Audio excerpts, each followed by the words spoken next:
Time now for my next guest. Now, he was once described as a cross between a vampire and a footballer. He's an award-winning stand-up who's cracked it in America. He can do it in French, German, you name it. The jokes, that is, I'm saying. He's been in movie blockbusters alongside Tom Cruise and George Clooney, but he's now left Hollywood to go on his first UK stand-up tour in years. Will you please welcome the man himself, the one and only, Mr. Eddie Izzard. Come on, let's hear it.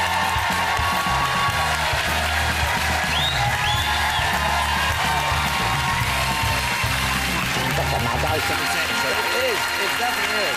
Eddie, welcome. We haven't seen the minute. Welcome. Lovely to see you. It is. Very good to see you. I was watching your show. I've been watching the whole show as it goes on. And I've realised what your show is a cross between Parkinson, Blue Peter and crack cocaine. I think that's where you sit. You cornered that, and that's... That niche. You swing, it's Parky, it's Blue Peter, it's crack cocaine, and all the shades in between. But that's good. And I hear the singing thing. I encourage you not to sing karaoke, but they say that if you don't sing, they will kill you. Is that what they will track you down and find you. So I think... I'd sooner that than get up in public and sing, really. Well, I don't know. It's just some sort of deal with the devil. No, I know. No, I'm not doing it. I'm not doing it. Well... No! You've got 50-foot birds coming in here, so I think singing is... Eddie, welcome to the asylum. Thank you. Now, how long is it since you've toured? We're miles away, aren't we? Oh, sorry. I'll get closer. I'll get in if you like. Oh, I've just broke the arm on the chair. Well, that's out my wages. How long is it since you've toured, seriously? 17,000 years. I thought it was... No, it was 6 years, 6 years. Yeah? 6 years since a big tour, and, yeah, so I thought I'd come back and do one in... And I'm encouraging you, I was encouring him to do stand-up. No, I'm not, no. I think you should do stand-up again. No. I really do, because I think there'd be a lot... I think this audience would be... Not only sing karaoke, you could tour singing karaoke. Arriving with my karaoke machine. Where do I plug this in, love? Exactly. No, I'm doing it, and it's already playing O2s and Wembleys, and I've put extra dates on. So there's extra dates on sale from tomorrow morning at 10 a.m. and another one in Newcastle, another one in Liverpool, and another one in Glasgow. All big arena plays. And Scandinavia. I'm playing Scandinavian now as well. Are you doing the act in Scandinavian? No, I'm doing it in English. Their English is fantastic, so I thought it would be churlish of me to learn their languages. No, Eddie. You should throw a bit in, you know, like... No, not one word.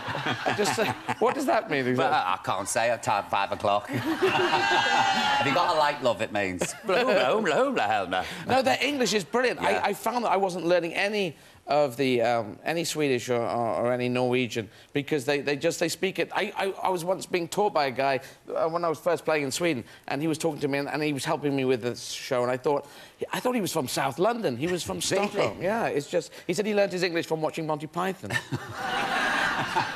So the English is But you've done you work in Paris, don't you? You've done the act in French. Tout le spectacle en français, oui, c'est très difficile, mais je peux faire le spectacle parce que j'aime beaucoup l'idée de faire la comédie dans les langues différentes. Oh, that was extremely funny in Paris, what I just said. And did they get annoyed if the accent's not spot on? No, they really like it. You know, it's like if someone makes an effort to learn another language, they're not going to hit you. Yeah. You know, it's like that when you go abroad and you think if you make a mistake, they're going to go... But they laugh at me, it's all wrong. What? When I sit in the boulevard in Paris and ask for a chocolat show, s'il vous plaît, they all roll laughing in my face. And that's just you. And, no, Eddie, it's not. It doesn't... just you. And then the accent, and then I lose the plot and I start saying adieu la vie, adieu l'amour, adieu tous les femmes, c'est bien fini, c'est pour... And I turn into Edith Piaf. I'm going, no! And then they give you a free lunch. Then I get a free... No. Then the old bill are called and I'm escorted off the premises. It's not called the old Bill in France, it's called Le Vieil... Le Gendarme. Guillaume. Very Guillaume, which is the old... Do you know, the very first time I went to France, we were looking for a hotel, and I said to Murphy, my manager, he's a nice-looking gaff called the Hotel de Ville. We'll go in here. It's a town hall. I never knew. I had no idea.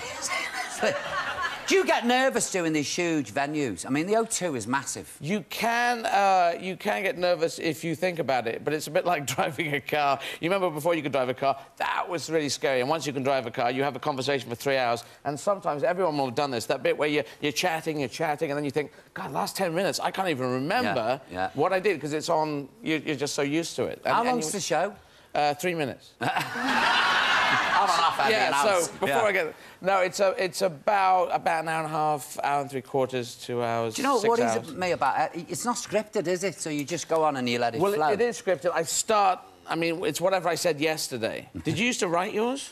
No. Well, it's like, you know the thing. You go out and you say whatever... And everything I've said was ad-libbed at one point, but I've moulded it and workshopped it, and, you know, and some bits are sort of 3 months old or 6 months old, and some bits are just... I started writing stuff down, and then I remember I was waiting in the Vauxhall Tavern, and somebody found the book and said, what's this rubbish? And I never did it again, because it really made me embarrassed. Oh, really? Yeah, I felt sort of like I was letting the side down by not memorising stuff and by writing gags and preparing. Oh, no, I think it's good because, you know, if you end up with something really good, then you can say, it came from this rubbish. See that? And then you could auction that for 6pence. Oh,